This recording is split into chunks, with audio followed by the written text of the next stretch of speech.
مسلمان تا تسوي مؤمن مؤمن دا مؤمن ترجمه څه کوي ایرانیان څه ترجمه ہے ایمان لانے والا مؤمن مانا ایمان لانے والا دا الله په نومونو کې المؤمن شته کنه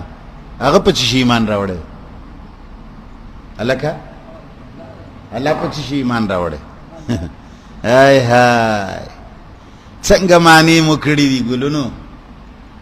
مؤمن اصلی ماده پکې حمزه میم نون ده امن دا د امن نوتله مولا د ایمان معنی کې خطا شوه ده چیر ټول مد ایمان معنی کړي دا او خطا یې کړي د ګلونو الک لګ سوچ کا اسنه ته خطا شوه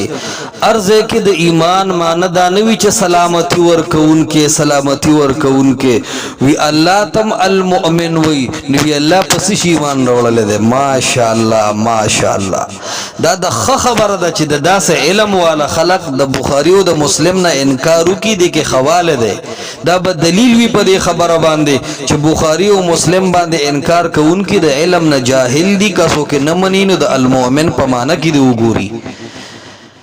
د الله توتی د المؤمن غنی معنی دی لګ لغت ته رجوع کې د المؤمن ارزه کې معنی اعتماد نه کله کله د لغت په بنا باندې هم لغوي معنی د ایمان راضی تصدیق کرنے والا که ارزه کې دا معنی چې امن ورکون کې نو څنګه چې ته سوال کې چې د الله معنی د المؤمن نو الله پس شي ایمان وروړي نو زه در باندې سوال کوم د دې آیت بس معنی چې یؤمنون بالغیب د متقیانو امن ورکړي د غیب وته چې د ایمان معنی د مؤمن معنی هر ځای کې امن ورکون کی شي او مؤمن سره د ایمان تعلق پاتې نشي نو د یؤمنون بالغیب سمانه دا یؤمنون معنی دا ایمان راوللې ده په پټو خبرو یؤمنون تصدیق کړه ده په پټو خبرو دا نه چې امن ور کړه ده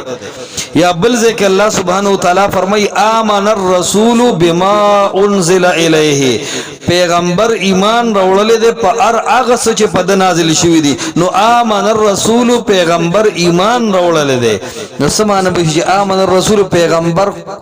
امن ورکړه ده هغه څه چې په نازل شوی دي بل ځکه الله فرمای وما انت بمؤمن لنا ولو كنا صادقين نو وما انت بمؤمن لنا سمانه را چې نه ته امن را کوون کې مونږ ته نه مان دادا نه ته یقین کوون کې زمونږ په خبره ولو كنا صادقين اگر چې مونږ رښتینی یو کني به صادقین سره دغه معنی مناسبت ناراضي نو امت ظلم نه دی کړی چې امت قران پټ کړی دی امت حق پټ کړی دی ال امت یو معنی کې خلق غولولې دی الکه د امت په مطلب اډو ته پوه شوی نه د مؤمن معنی دا تصدیق کوونکې د الله د احکاماتو دا په حق د بندگانو کې کثیر الاستعمال معنی دا نورم غنی معنی دی کله لازم استعمالیږي کله متعدی خدا الله بنده لګوند کې تحقیق هم څه شه ده دا خوري رسان کار ده چې خلق د قران نه منکر کې د سنت نه منکر کې خلق تحقیق پکار ده د خلقو د الله د پیغمبر احادیث پسې خبرې کولې بدر دی وی الله ته علم دومره واغستو چې نن د ایمان په معنی نه پويږي کني زه چیلنج سره وامه چې تکمه معنی کې چې حصر پکې کې چې د مؤمن معنی پدې کې بندا د ایمان معنی پدې کې بندا چې دا صرف او صرف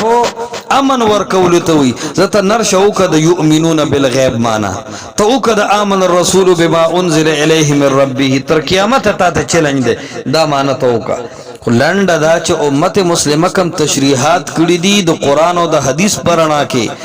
د هغه امت مسلمه د هغه محدثینو د احادیث قدر ضروری دی کله دغه احادیث د دې امت مسلمه د تواتر دین خلاف کې دا سه به گمراه شي لکه د مؤمن په معنی کې چې گمراهي حرمت شوی بدعتیان هر ډګر او هر میدان ور خود لرنو رزم ورتستوري د اسمان